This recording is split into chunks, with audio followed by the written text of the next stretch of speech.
Hello and welcome to Galatta Plus. In this video review episode, we're going to be talking about Chella Gatta Kusthi 2. The film is like its predecessor, a mix of good comic bits and randomly written drama. Vishnu Vishal and Aishwarya return as the couple that can't stop fighting. This time they have a daughter. The laughs keep coming, especially in the second half, but the drama isn't satisfactory. That's the quick review. The longer, spoiler-filled analysis follows. Holidays nale, adu namma GT Holidays da. GT Holidays, South India's #1 travel brand. Mabel, South India's most celebrated women's wear brand. Darling AC Tiruvizha, Indiavile குறைந்த மாத தவணையில் AC. Chella strength is madcap comic nonsense. Some people may have problems with the old trope of, let's say, a sexy Malayalam woman being dragged out again into the big screen, especially when it's a school teacher in sleeveless blouses. But this character is not meant to make any sense, and she ends up contributing to a dance sequence that brings the house down. Take this other mad sequence set in a courthouse. This makes even less sense given our knowledge of how courts work. But a joke about the death sentence had me splitting my sides.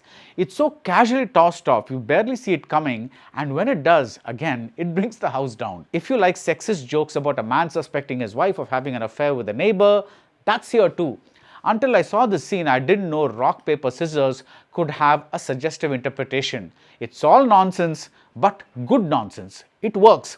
The problem with Gatta Kusthi 2 is that it wants to make sense. It wants to talk about gender politics, but the writer-director doesn't do justice to this angle because everything is exaggerated and he's always looking to cut to the next joke or the next big emotional moment. For instance, a mother who's a wrestler is horrified when she sees her daughter dancing on stage to a Gilli song. She says that the daughter of a state champion has no business dancing and should take up wrestling. One, she forgets that she herself was a young girl who took up something that was not expected of her. And two, we are told later that wrestling is a useful skill for a woman. It is always going to help with self-defense whether the girl ends up being a professional wrestler or not.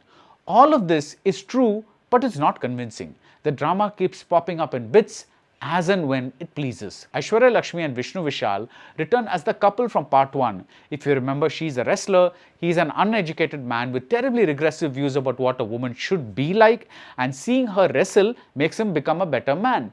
Now they have a little girl. Full marks to Vishnu Vishal for taking up the role of a house husband in the prevailing Tamil cinema culture.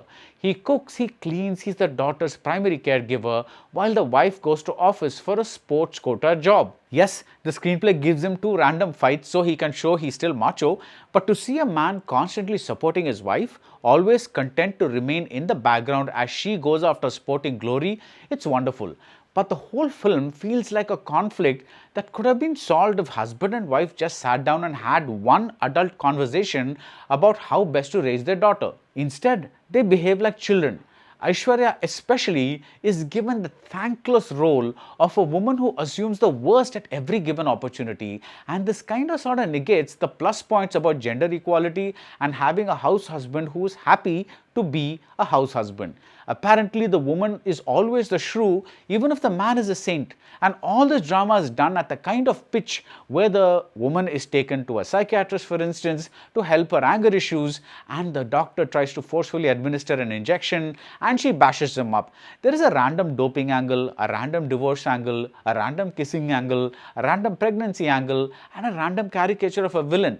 Yes, I know we are not supposed to take any of these movies seriously, but then why not just give us the politically incorrect jokes and leave out the politically problematic lectures?